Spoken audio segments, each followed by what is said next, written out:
وعلى آل سيدنا مولانا محمد আলহামদুলিল্লাহ। সমস্ত প্রশংসা আল্লাহ, সমস্ত তারিফ মহান আল্লাহ রাব্বুল আলামিনের পাক দরবার শরীফে যে আল্লাহ রাব্বুল আলামিনের পবিত্র মজলিসে আমাদেরকে বসিয়েছেন, সেজন্য আল্লাহ রাব্বুল আলামিনের দরবারে শুকরিয়া আদায় করছি আলহামদুলিল্লাহ। তারপরে জানাই আমার নবী দো জাহানের বাদশা রাহমাতুল লিল আলামিন সরকারে কোনাইন তাজদারে মদিনা আহমদ মুজতবা মুহাম্মদ রাসূলুল্লাহ, সেই নবীর লক্ষ কোটি দরুদ বর্ষণ করে সাল্লাল্লাহু আলাইহি সাল্লাম। মেরে মুহতারাম দোস্ত বুজুর্গ, আমি বেশি সময় নেব না, সময় আমাদের হাতে কম। সে আমন্ত্রিত বক্তা আসেন যেখানে আমাদের সময় আমরা তাড়াতাড়ি করে দেবো। তার আগে আমি দু চারটে কথা বলবো যে এটা আমাদের মুসলমানদের, সেখানে তাদের আনুষ্ঠানিক মুসলিমের কোরআন হাদিস অনুযায়ী হয়। ওনার যিনি সভাপতি মাওলানা খলিলুর রহমান সাজ্জাদ নোমানী, আপনারা ইউটিউবে দেখতে পারেন, বায়ান আমার ফোনে এখন রেকর্ড আছে। তিনি বলছেন আজ আমাদের দুনিয়ার পরিস্থিতি, আমি মির্জাপুরের নাম বলবো না যে মির্জাপুরের অবস্থা খারাপ, পুরো দুনিয়ার পরিস্থিতি এমন হয়ে গিয়েছে যে মুসলমানরা নিজের ধর্ম ছেড়ে, নিজের ঈমান ছেড়ে, নিজের দ্বীন ছেড়ে তারা মুরতাদ অর্থাৎ বেধর্মী হয়ে যাচ্ছে। কে বলছেন? যিনি আমাদের এই ইন্ডিয়ার মধ্যে মুসলিম পার্সোনাল বোর্ডের হেড, বায়ান আছে, আপনারা শুনতে চান। উনি বলছেন আজ বর্তমান যুগে 8 লাখ নারী তারা হিন্দু ছেলের সাথে বিবাহ করে মুরতাদ হিন্দু হয়ে যাবে। নাউজুবিল্লাহ। এরকম অনেক পুরুষও আছে যারা হিন্দু মেয়েকে বিবাহ করে বা তাদের সাথে বন্ধু করে, তাদের সাথে আলাপ করে, তাদের সাথে চলাফেরা করে হিন্দু ধর্ম কবুল করে। উনি প্রথম কথা বললো এটা হিন্দুদের একটা চক্রান্ত। দ্বিতীয় নম্বর আমাদের ইমানের কমজোরি, দিন থেকে দূরে থাকার কমজোরি, মসজিদ থেকে সম্পর্ক ছাড়ার একটা রেজাল্ট যে আজ আমাদের সম্পর্ক মসজিদের সাথে নেই, আজ আমাদের সম্পর্ক কোরআনের সাথে নেই, আজ আমাদের সম্পর্ক ইমানের সাথে নেই, আজ আমাদের সম্পর্ক দ্বীনের সাথে নেই, আজ আমাদের অন্তরে আল্লাহর মহব্বত নেই, আল্লাহর ভয় নেই, রাসূলের মহব্বত নেই, যার কারণে আজ আমরা নিজের ধর্মকে ছেড়ে গায়র মুসলিমদের কাছে চলে যাচ্ছি। যদি আজ আমার অন্তরে ঈমান থাকতো, যদি আজ আমার অন্তরে কোরআনের মহব্বত থাকতো, এই মসজিদে বসে বলছি খোদার কসম কে বলছি, তাহলে আজ আমরা আমাদের দ্বীনকে ছাড়তাম না, আজ আমরা আমাদের দ্বীনকে ছাড়তাম না। নবী পাক সাল্লাল্লাহু আলাইহি ওয়াসাল্লাম দুনিয়াতে এসে কোন ঈমানদার ছিল? কোন ঈমানদার ছিল? ছিল না। নবী পাক সাল্লাল্লাহু আলাইহি ওয়াসাল্লাম দ্বীনের দাওয়াত দিলেন, সর্বপ্রথম ঈমান আনলো ছেলেদের মধ্যে আবু বকর সিদ্দিক, একজন, মেয়েদের মধ্যে তার বিবি খাদিজাতুল কুবরা, দুজন ঈমান এনেছিল। নবী পাক সাল্লাল্লাহু আলাইহি ওয়াসাল্লাম দুশমন হয়ে গেছে 40, মাত্র দুজন ঈমান এনেছে, 40 দুশমন। দুশমনরা চক্রান্ত করেছে ইসলামকে মিটিয়ে দেবো, নবী পাককে মিটিয়ে দেবো, তার দ্বীনকে শেষ করে দেবো, তার কোরআনকে শেষ করে দেবো। দুশমনরা যত চক্রান্ত করতে লাগলো, ঈমান আনতে তত বাড়তে লাগলো। 2 বছর 4 বছর হয়ে গেল, 40 জন ঈমানদার হয়ে গেল। আরো দিন গেল 40,000, 40 লাখ, লাস্ট হাজ্জাতুল বিদাতে 1 লাখের বেশি সাহাবা ছিল। তাহলে দুশমনের দুশমনি থেকে ঈমানরা ভয় করেনি, দুশমনের দুশমনি থেকে ঈমানরা ভয় করেনি। তাহলে আজ আমরা মুসলমান, তাহলে আমাদের ঈমান কি এত কমজোর হয়ে গেছে যে আজ আমরা নিজের ধর্ম ছেড়ে দিয়ে অন্য ধর্মের মুহতাজ হয়ে গেছি, অন্য ধর্মকে আমরা মানতে পছন্দ করছি, তাদের স্টাইল, তাদের চলাফেরা, তাদের লেবাস সব আমাদের মধ্যে আসে। এটা ভাবার বিষয়। আমি বলছি আমি আমাদের হাকিকাত বলছি, আজ আমাদের মহল্লার পরিস্থিতি কি? আজ আমি কসম খেলে ভুল হবে না, আমাদের গ্রামে যদি 100 বাচ্চা, 100 বাচ্চা ছেলে মেয়ে থাকে, তার মধ্যে 98 জন ছেলে মেয়ে তারা বেধর্মীর পদ্ধতিতে, বেধর্মীর তরিকা তারা চলাফেরা করছে। তাদের মধ্যে হিন্দুয়ানা কালচার, খ্রিস্টানওয়ালা কালচার তাদের মধ্যে আছে, তাদের লেবাস, তাদের চলাফেরা, তাদের ওঠা বসা সবই হিন্দু, খ্রিস্টান, ইহুদি, নাসারা বড় হয়ে গেছে। আপনি লক্ষ্য করবেন, এটা আমি বায়ান করছি, বক্তৃতা করছি না, আপনি হাকিকাত দেখে নেবেন। আজ আমাদের ছেলে মেয়ে তাদের নামাজ নেই, তাদের মধ্যে কোনো দিন নেই, তাদের সাথে কোনো মসজিদের সম্পর্ক নেই। তার একটাই কারণ কি জানেন? তার একটাই কারণ আজ আমাদের বাবা আমরা পিতা মাতা, আমাদের মধ্যে দিন নেই, আমাদের মধ্যে দিন নেই। দ্বিতীয় নম্বর, আমরা ছেলেদের মেয়েদেরকে দিনের তারবিয়াত দিই না, দিনের শিক্ষা দিই না, যার কারণে আমরা বেদিন, তো আমাদের ছেলেরাও বেদিন হয়ে যাচ্ছে, তারাও বেদিন হয়ে যাচ্ছে। তার এসব কি হচ্ছে? আমাদের জন্য জল ফেলতে হচ্ছে। আপনি আপনার ছেলেকে, আমি কথা দিচ্ছি মসজিদে বসে, আপনি যদি আপনার সন্তানকে বাচপান বাল্যকালে ছোটবেলায় যদি দিন শিক্ষা না দেন, যদি তাকে কোরআন হাদিসের শিক্ষা না দেন, তাকে নামাজে যদি তাকে তাকিদ না করেন, নামাজের জন্য তার হুকুম দিয়ে না দেন, হাদিসের মধ্যে এসেছে নবী পাক সাল্লাল্লাহু আলাইহি ওয়াসাল্লাম বলেছে যে 7 বছর বয়সে তুমি তোমার বাচ্চাকে নামাজের হুকুম দাও। কি করো? নামাজের হুকুম দাও। 10 বছর বয়সে তার নামাজ তার জন্য ভালো। এটা রাসূল সাল্লাল্লাহু আলাইহি ওয়াসাল্লামের এই হাদিস। এর কি ফায়দা?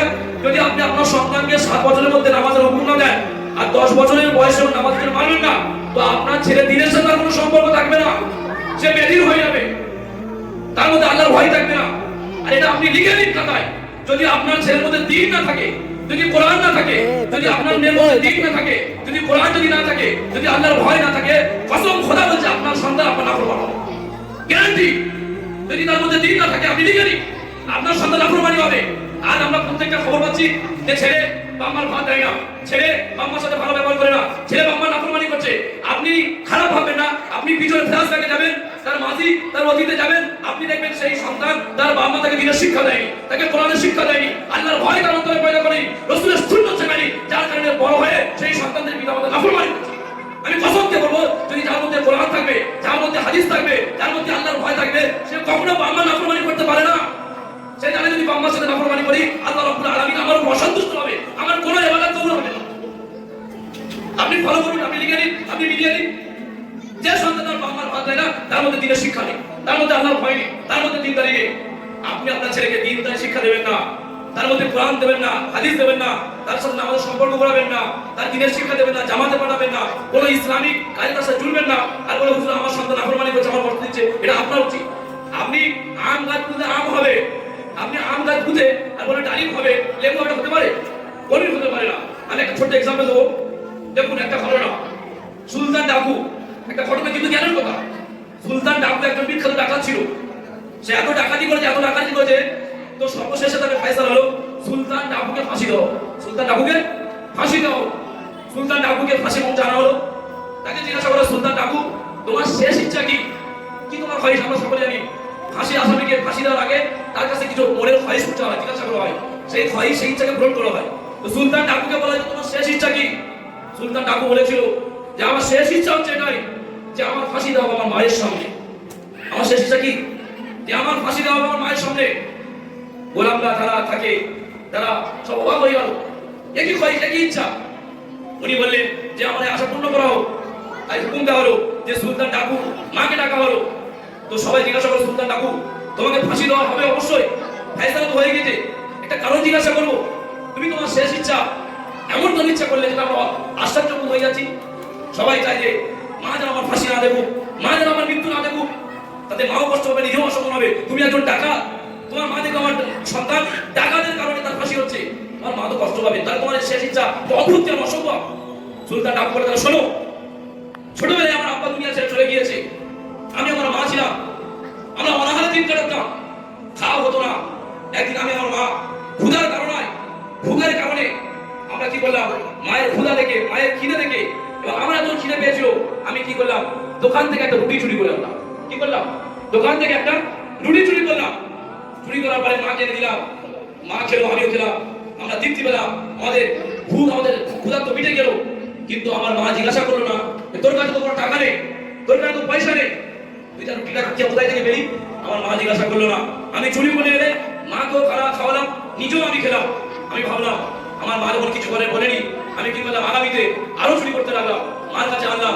এরকম করতে করতে করতে আমি বড় চোর হয়ে গেলাম। সর্বশেষে আমার নাম হয়ে গেল সুলতান ডাকু, আমি বড় ডাকাত হয়ে গেলাম। আর ডাকাতি করতে করতে আমি ধরা পড়ে আমার ফাঁসি হচ্ছে।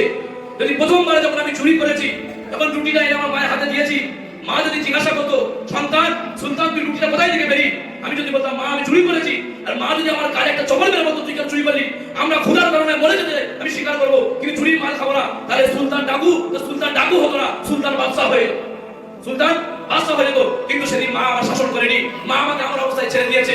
আজ মায়ের কারণে আমি বড় চোর হয়েছি। ওই জন্য আমার ইচ্ছা যে মা দেখুক, মার ছোটবেলায় শিক্ষা না দেওয়ার কারণে আর সন্তান কোন পরিস্থিতি চলে গিয়েছে। আমি আমার মির্জাপুরের মা বোনদেরকে বলবো, আমার আব্বাজানদেরকে বলবো, যদি আপনার সন্তানকে যদি বাল্যকালে ছোটবেলায় যদি শিক্ষা না দেন, তো আপনি অপেক্ষা করুন যে আপনার সাথে কোনো খারাপ ব্যবহার হবে, আপনার সন্তান নাফরমানি করবে, আপনাকে ঘর থেকে তাড়িয়ে দেবে, আপনার কষ্ট দেবে, এবং মারা গেলে আপনার স্মরণ করবে না, আপনার চাহিদা, আপনার ব্যাংক ব্যালেন্স দিয়ে ঝগড়া করবে, গ্যারান্টি। আমি বলছি এটা হাকিকাত, বলছি এটা, আমি বায়ান করছি না, আমার উদ্দেশ্য বায়ান না। আমি জানি অনেকে ভাবে ইমাম সাহেব বায়ান করছে, সবসময় উনি বায়ান, তো সত্যি বলছি বায়ানের ইচ্ছা না, কিন্তু গ্রামের পরিস্থিতি এমন। আজ আমরা কি হয়ে গেছি জানেন, আমরা পিতামাতা, আমরা সন্তানে বিশ্বাস করেছি। আজ পিতামাতার অবস্থা কি, সন্তান নাফরমানি কেন বলছে জানে, কেন আজ গেলা, আজ বাবা বিশ্বাস করছে আমার সন্তান হাতে মোবাইল তুলে দিচ্ছে, হাতে মোবাইল তুলে দিচ্ছে। পিতামাতা ভাবছে আমার মেয়ে ভালো, হাতে মোবাইল তুলে দিচ্ছে, কোনো খবর নেই, কোনো খবর নেই। সে মেয়ে কি করছে, সে সন্তান কি করছে, মোবাইল নিয়ে রিচার্জও করে দিচ্ছে, আর সন্তানকে ছেড়ে দিচ্ছে। আর যখন সন্তান কোনো অঘটন ঘটাচ্ছে, তখন হাওয়া করে কাছে দোয়া করছে।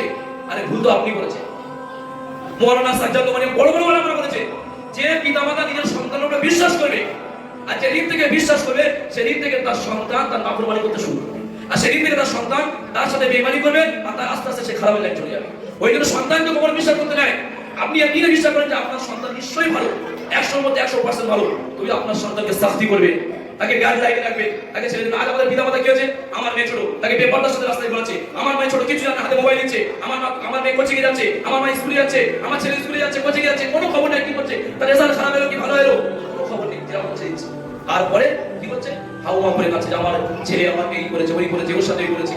আর আপনার কারণে আপনি একটা কোরআন কারিমের মধ্যে কথা আসে, মা মারিয়াম আলাইহিস সালাতু ওয়াস সালাম কে জানেন? ঈসা ইবনে মারিয়াম, ঈসা আলাইহিস সালাতু ওয়াস সালামের মা কে ছিলেন জানেন? আল্লাহ রাব্বুল আলামিন স্বয়ং তার পবিত্রতা বয়ান করেছে। কে বয়ান করেছে? আল্লাহ রাব্বুল আলামিন তাকে পবিত্রতা বয়ান করেছে যে মারিয়াম হচ্ছে পুরো দুনিয়ার মধ্যে সবথেকে পবিত্র মেয়ে। কে মারিয়াম? কে বলছে? আল্লাহ রাব্বুল আলামিন। ওই মারিয়াম আলাইহিস সালাতু ওয়াস সালাম একসময় অসময় আবেলের যে জাকারিয়া আলাইহিস সালাতু ওয়াস সালামের সাথে কোরআনে জাকারিয়া আলাইহিস সালাতু ওয়াস সালামের আবেলের সিজন নয়, আবেলের যে উনি জানতেন যে মরিয়ম নিষ্পাপ, তার মধ্যে কোনো কমি নাই, তার পবিত্রতা একমাত্র আল্লাহ রাব্বুল আলামিন বলেছে, তার মধ্যে কোনো খারাপি থাকতে পারে না। তবু মারিয়াম আলাইহিস সালাতু ওয়াস সালামকে প্রশ্ন করা হয়েছিল যে তুমি এই বেমৌসুমে আবেলের সিজন নয়, তুমি আবেল কোথায় থেকে পেলে? তুমি আবেল কোথায় থেকে পেলে? জানার সাথে এখন তো আবেলের সিজন নাই, কে তুমি আবেল দিয়েছে? কার কাছ থেকে তুমি আবেল নিয়েছো?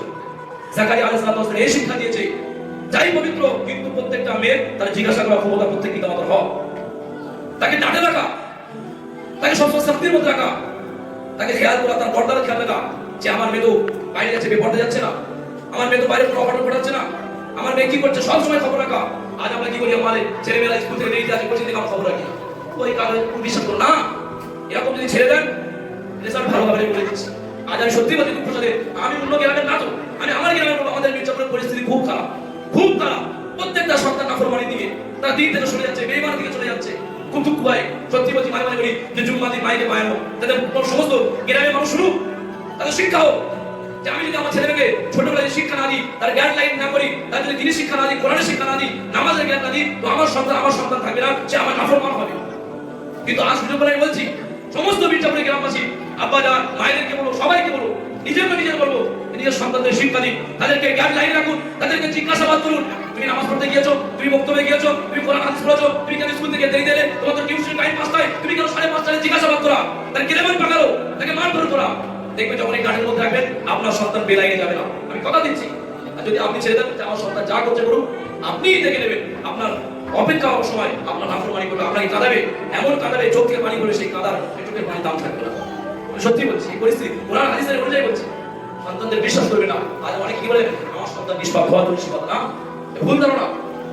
আপনি আপনার সন্তানকে কি বলছেন, মদের গ্লাস দিচ্ছেন, মদ ভরে দিচ্ছেন, একা ছেড়ে দিচ্ছেন, সে মদের বাস পাচ্ছে, মদ বোতল খাবে না, আস্তে আস্তে আস্তে আস্তে একবার খাবে, তাহলে সব হয়ে যাবে। মোবাইলটা মদের থেকে খাতেন না, এই মোবাইলটা আমাদের থেকেও খাতেন না, আর এই যে গাইডলাইন দেওয়া হচ্ছে না, সন্তান কি করছে না করছে, এটা আরো খাতেন না। আমি বলে দিচ্ছি, সত্যি বলছি, দুঃখ লাগে, অনেকে এরকম আছে বক্তব্য পাঠায় না, মসজিদে নামাজ পড়তে পারে না, ছেলেরা খেলা করছে, দিদি মোবাইলে গেম খেলছে, করছে, হাতে বাড়া দিচ্ছে, গলায় হাত দিচ্ছে, হিন্দুদের মতো, খ্রিস্টানদের মতো। আমার কোনো পরোয়া নেই, বাবা খুঁজছে, ওয়া করছে, ছেলে কাজে যাচ্ছে, ইনকাম করছে, ও করছে, যে বাপের ছেলে বাচ্চা ছেলে ইনকাম করছে, যা করবে করুন না, তাহলে কায়ামতের দিন আপনার পাকড়াও হতে হবে। আমি মসজিদে বসে বলছি, যদি এখন থেকে যদি গাইডলাইন না দেন, এরকম ছেড়ে দেন, প্রত্যেকটা বাবার বলছি, যে তার সন্তানকে গাইডলাইন দেবে না, তাকে কাঁদতে হবে। ওই যে আমি খাস করে বলবো, নিজের সন্তানদেরকে দিনের প্রতি হওয়া, বক্তব্যে পাঠা, চাই বড় চাই ছোট কোনো নেই, মেয়েরা বড় হয়ে গেলে আল্লাহ, প্রত্যেক সন্তান যদি বড় থাকে, ছেলে বড় হলে কোনো সাথে মসজিদে পাঠা, তাকে নামাজে পাঠা, বলুন যে ইমাম সাহেব একটাই বক্তব্য পড়, দেখ মাদ্রাসায় গিয়ে একটাই পড়।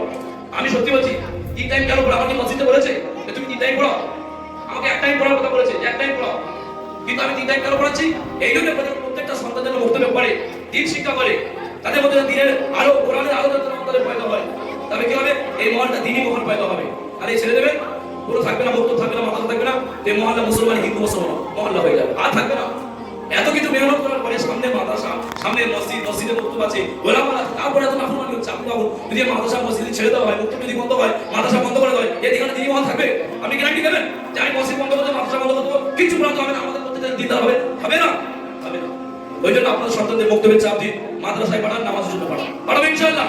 ছেলেদেরকে গাইডলাইন দেবো ইনশাআল্লাহ, প্রত্যেক পিতামাতা ছেলেদেরকে গাইডলাইন দেবো, তাদেরকে হুমকি দেবো। আজ আমার সবথেকে দুঃখ লাগে কি জানেন, আমি লাস্ট কথা বলছি, ছেলেদেরকে মানলাম, ছেলেদের বাংলা সাথে খুব দুঃখ লাগে সত্যি।